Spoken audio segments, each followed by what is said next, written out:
नमस्कार, मैं हूं आपके साथ दिव्या तिवारी। स्वागत है आपका हमारे बेहद खास प्रोग्राम में जिसका नाम है 8 सिविल लाइन्स। और इस प्रोग्राम का नाम हमने 8 सिविल लाइन्स क्यों रखा है, इसका सबसे बड़ा कारण है यही वो ठिकाना है जहां प्रदेश के विकास की इबारत लिखी जाती है। यही वो जगह है जहां राजनीति की ABCD तय होती है और यहीं से तय होता है कि कहां, किसको, कितना, कब और क्या मिलना है। इसी पावर सेंटर पर हमारी खास नजर है और यहीं की हर हलचल के बारे में हम आपको करवाएंगे अपडेट, यानी दिखाएंगे 8 सिविल लाइन्स की हर हलचल। तो शुरू करते हैं आज का सिलसिला।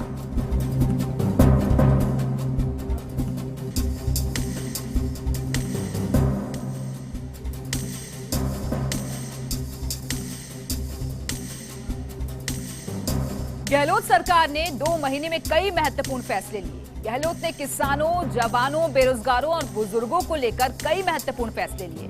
किसानों के लिए प्रदेश में सहकारी बैंकों से जुड़े सभी पात्र किसानों को 30 नवंबर 2018 की स्थिति में बकाया समस्त अल्पकालीन फसली ऋण पूरी तरह माफ किया गया। सहकारी बैंकों से मध्यकालीन और दीर्घकालीन कृषि ऋण लेने वाले पात्र सीमांत एवं लघु किसानों के 30 नवंबर 2018 को बकाया 2 लाख रुपए तक के अवधि पर कृषि ऋण माफ किया गया। वहीं सभी राष्ट्रीयकृत बैंकों, अनुसूचित बैंकों और क्षेत्रीय ग्रामीण बैंकों के NPA के रूप में वर्गीकृत ऋणों को चुकाने में असमर्थ पात्र किसानों का 2 लाख रुपए तक की सीमा का अवधि पार अल्पकालीन फसली ऋण टाइम सेटलमेंट लाकर माफ करने का निर्णय लिया गया। इसके अलावा अगले 5 सालों तक कृषि विद्युत कनेक्शन पर बिजली की दर नहीं बढ़ेगी और लघु एवं सीमांत किसान परिवार के पात्र महिला एवं पुरुषों को वृद्धावस्था पेंशन देने का फैसला सरकार ने किया। वहीं मुख्यमंत्री दुग्ध उत्पादक संबल योजना के तहत सहकारी संघों की दुग्ध समितियों तो दुग्ध की आपूर्ति वाले 5 लाख पशुपालकों को 2 रुपए प्रति लीटर का अनुदान देने का फैसला किया गया। साथ ही फूड प्रोसेसिंग इकाइयां लगाने वाले किसानों को 10 हेक्टेयर तक जमीन का लैंड यूज चेंज करने की आवश्यकता को समाप्त कर दिया गया है।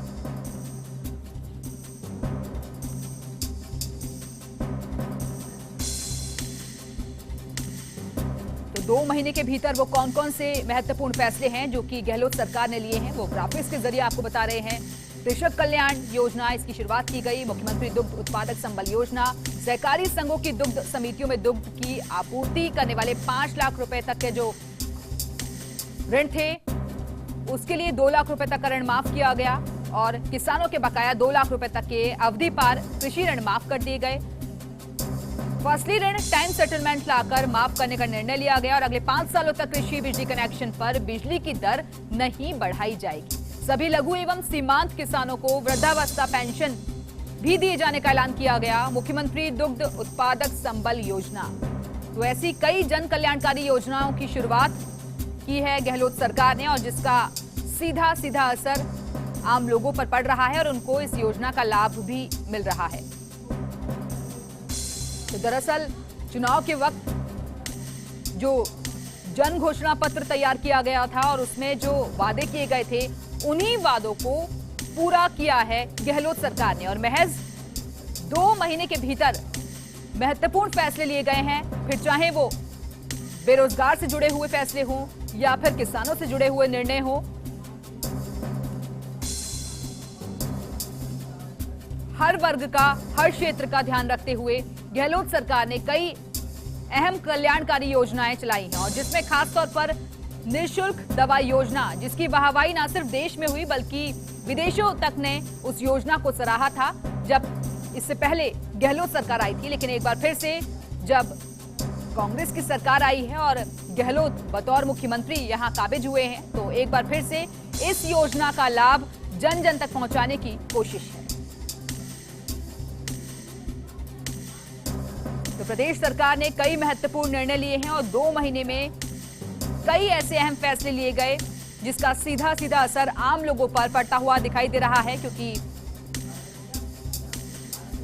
विकास की नई रफ्तार पकड़ते हुए प्रदेश अब आगे बढ़ रहा है और 3 महीने का जो एजेंडा है वो भी तैयार किया गया है सरकार की तरफ से और उसी एजेंडे पर आगे बढ़ते हुए सरकार लगातार प्रयासरत है। और एक अहम चुनौती सरकार के सामने वो भी हो जाती है कि संगठन को साथ लेकर चले और इसमें मुख्यमंत्री अशोक गहलोत माहिर माने जाते हैं।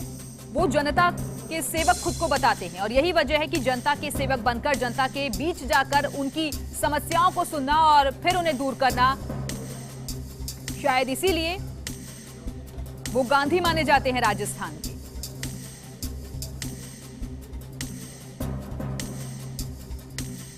तो किसानों का एक बड़ा मुद्दा रहा था विधानसभा चुनाव में और जोर शोर से इस मुद्दे को उठाया गया था, लेकिन सरकार बनते ही महज 10 दिन के भीतर नहीं बल्कि 2 दिन के भीतर ही निर्णय लिया गया और 2 लाख रुपए तक का कर्जा माफ कर दिया गया किसानों का।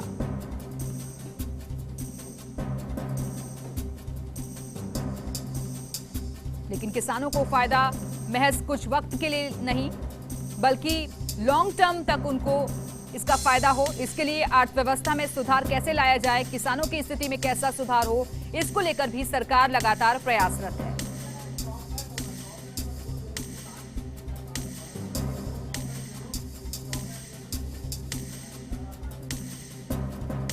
वहीं विशेष योजना कल्याण सरकारी सेवाओं में विशेष योग्यता जन हेतु आरक्षण 3% से बढ़कर 4% और विशेष योग्य जन पेंशन राशि में बढ़ोतरी का निर्णय लिया गया।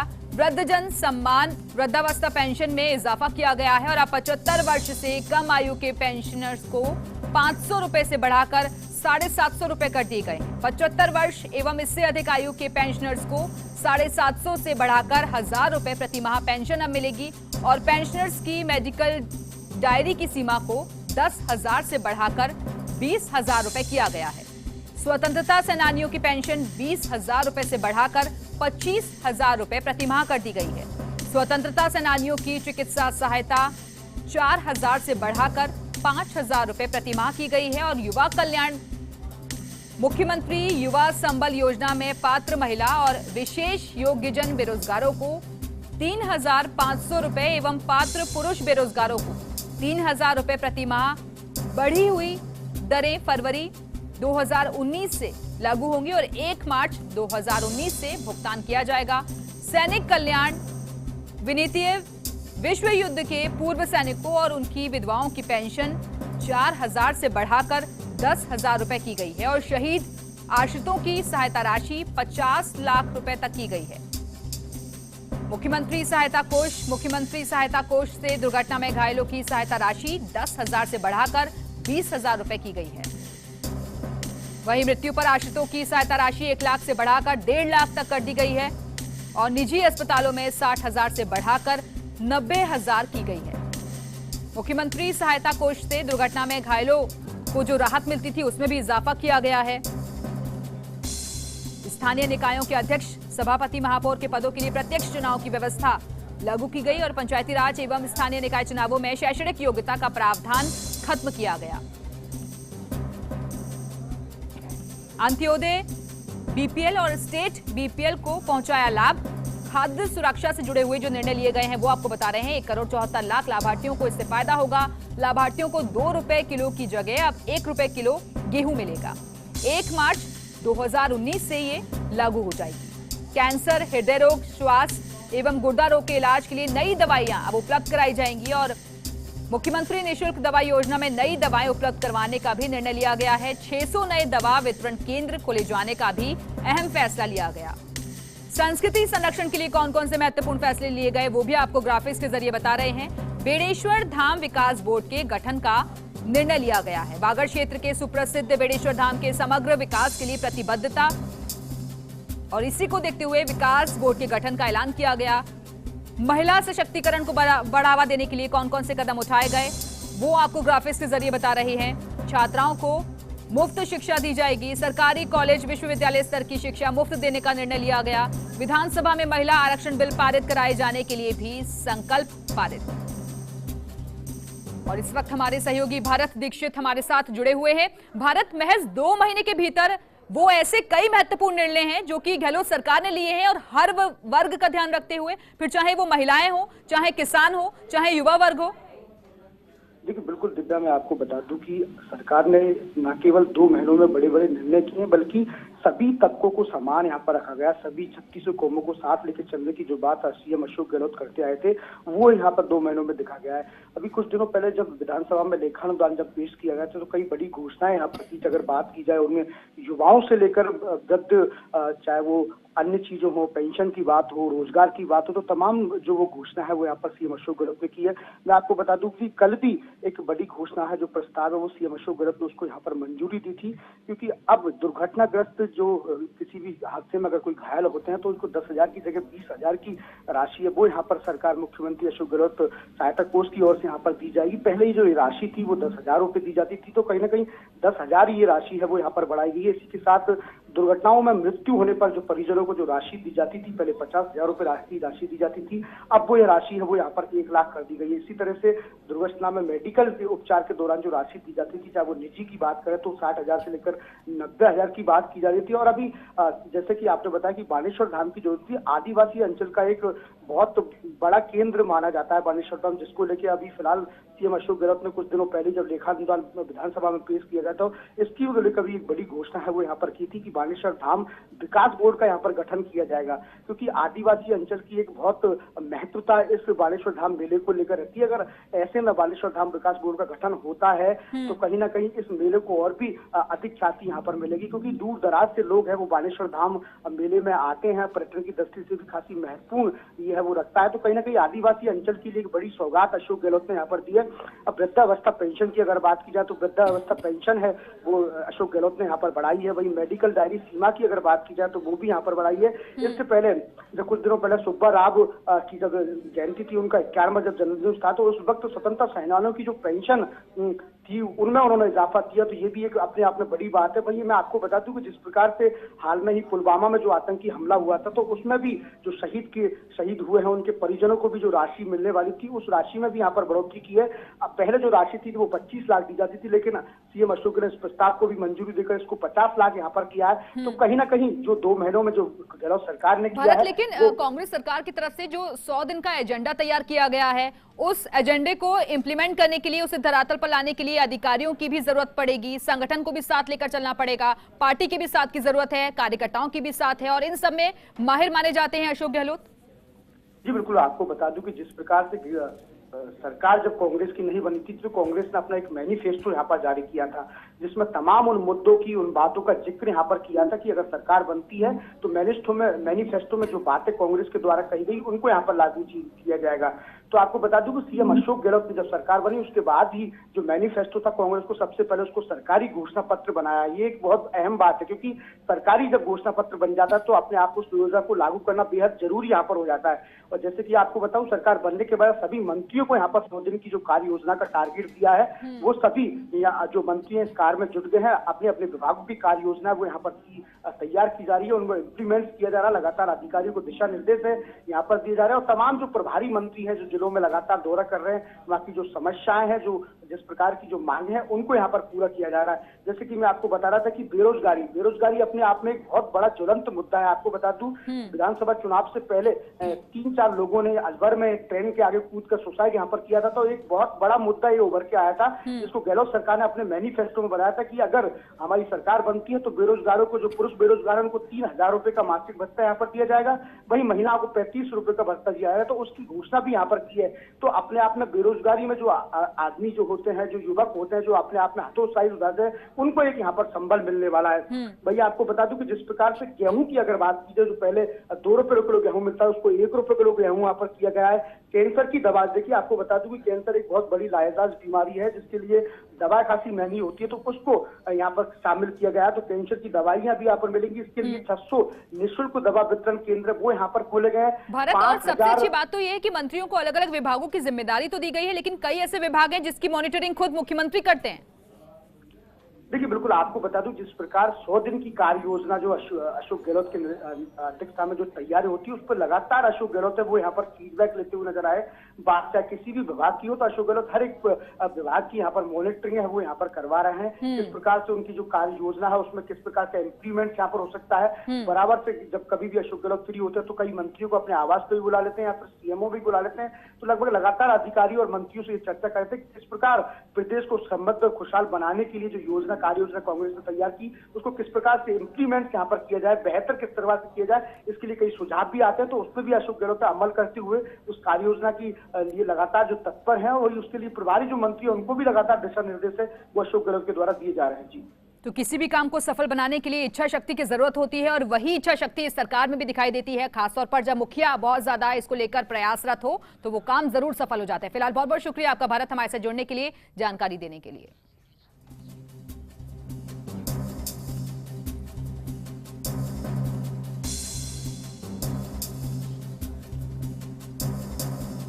सीएम अशोक गहलोत की ओर से शुरू की गई मुख्यमंत्री निःशुल्क दवा और जांच योजना का लाभ प्रदेश की जनता को भरपूर मिल रहा है। वहीं जोधपुर के मथुरा दास अस्पताल से लेकर महात्मा गांधी उम्मेद अस्पताल के अलावा ग्रामीण क्षेत्रों में भी लोग इस योजना का लाभ ले रहे हैं। साथ ही निःशुल्क जांच होने से भी मरीज और उनके परिजन काफी खुश नजर आ रहे हैं। दरअसल मुख्यमंत्री निःशुल्क दवा योजना के लिए प्रतिवर्ष 500 करोड़ रुपए से ज्यादा का बजट अलॉट हुआ है और वहीं सीएमएचओ डॉक्टर बलवंत मंडा भी निःशुल्क दवा योजना के सुचारू संचालन के लिए काफी गंभीर है, मगर इसमें कुछ और ज्यादा सुविधाओं का इजाफा होने की उम्मीद भी लोगों को है।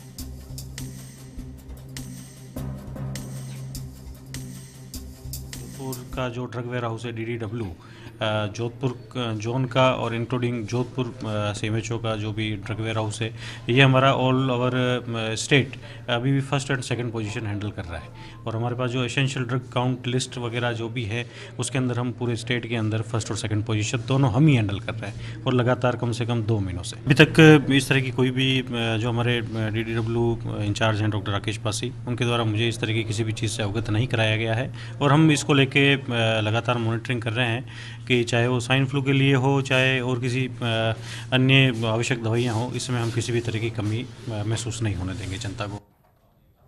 वहीं कुछ दिन पहले पुलवामा हमले में शहीद हुए जवानों के परिजनों के लिए मुख्यमंत्री अशोक गहलोत ने आर्थिक मदद को दोगुना यानी कि 50 लाख रुपए तक कर एक बड़ा फैसला किया था और इसी कड़ी में अब मुख्यमंत्री अशोक गहलोत ने एक बार फिर जनता के लिए बड़ी राहत का ऐलान किया है। सड़क दुर्घटनाओं समेत अन्य हादसों में जान गंवाने वाले लोगों के परिजनों और घायलों के लिए दी जाने वाली राशि में इजाफा कर दिया गया है। ये राशि मुख्यमंत्री सहायता कोष से दी जाती है। देखिए खास रिपोर्ट। आखिर क्यों मुख्यमंत्री अशोक गहलोत को जन जन का नेता कहा जाता है, इसी को साबित करने वाला एक और फैसला मुख्यमंत्री अशोक गहलोत ने लिया है। गहलोत सरकार ने मुख्यमंत्री सहायता कोष से दी जाने वाली सहायता राशि में बढ़ोतरी की है। मुख्यमंत्री सहायता कोष से कई मामलों में पीड़ितों को सहायता राशि दी जाती है। इसी राशि में बढ़ोतरी की गई है और इस प्रस्ताव को सीएम अशोक गहलोत ने भी मंजूरी दे दी। आदेश के मुताबिक दुर्घटना में घायलों को दी जाने वाली सहायता राशि 10,000 रुपए से बढ़ाकर 20,000 रुपए कर दी गई। तो वहीं हादसों में अपनी जान गंवाने वालों के परिजनों को अभी तक 50,000 रुपए की सहायता राशि दी जाती थी, इसे भी सीएम गहलोत ने बढ़ाकर 1 लाख रुपए कर दिया है। इसके अलावा चिकित्सा सहायता के मामलों में राजकीय अस्पताल में इलाज के लिए दी जाने वाली सहायता राशि में इजाफा किया गया है। अभी तक राज्य सरकार 1 लाख रुपए सहायता राशि देती थी, लेकिन अभी से बढ़ाकर 1.5 लाख रुपए कर दिया गया। ये सहायता राशि अनुमानित व्यय का 40% या अधिकतम 1,50,000 रुपए होगी। तो वहीं निजी अस्पतालों में इलाज के लिए सरकार ने 60,000 से बढ़ाकर 90,000 रुपए सहायता राशि कर दी है। ये सहायता राशि अनुमानित खर्च का 30% या फिर अधिकतम 90,000 रुपए की गई है। चिकित्सा सहायता के प्रकरणों में वार्षिक आय की सीमा को भी गहलोत सरकार ने बढ़ा दिया है। अभी तक वार्षिक आय 1 लाख रुपए निर्धारित थी, सरकार ने इसे बढ़ाकर 2 लाख रुपए कर दिया है। दरअसल पिछली सरकार ने 2013 के बाद इन 5 सालों में मुख्यमंत्री सहायता कोष से दी जाने वाली सहायता राशि में कोई इजाफा नहीं किया था, लेकिन सीएम गहलोत ने सहायता राशि में इजाफा करके जनता को राहत दी है। Bureau report, first India news. तो इसी खबर के साथ ही हमारी खास पेशकश में फिलहाल इतना ही। यहाँ रुकेंगे एक छोटे से ब्रेक के लिए, लेकिन ब्रेक के उस पार देखिए हमारा राजस्थान।